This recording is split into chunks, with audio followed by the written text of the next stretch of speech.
अजित पवारांकडून आज कार्यकर्त्यांच्या भेटीगाठींचं सत्र बघायला मिळालं। शशिकांत शिंदे यांनी देखील आज अजित पवारांची भेट घेतली। शशिकांत शिंदे शरद पवार गटाचे नेते आहेत। अजित पवारांना शुभेच्छा देण्यासाठी आलो होतो अशी प्रतिक्रिया शशिकांत शिंदे यांनी नंतर माध्यमांना दिली। आज अधिवेशनात अजित पवार सहभागी होणार आहेत, त्यामुळे आजपासून अजित पवार पूर्णपणे ऍक्टिव्ह झालेत असं म्हणायला हरकत नाही।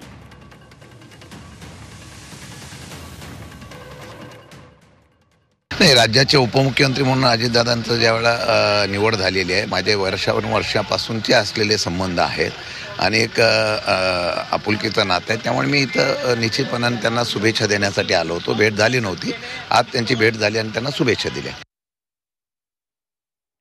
दरम्यान शशिकांत शिंदेंच्या भेटीवरती अमोल मिटकरी यांनी काय प्रतिक्रिया दिली आहे तीही बघूया।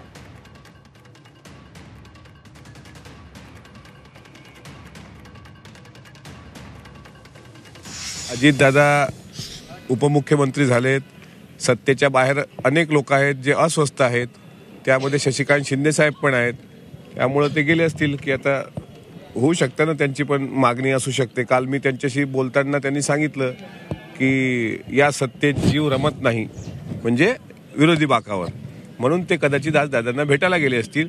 ते जरी सांगत असतील की याचा कोणी अन्वयार्थ काढू नये, ही सदिच्छा भेट होती, शशिकांत शिंदेसारखे नेते अजितदादांची उगाच सदिच्छा भेट घेणार नाहीत।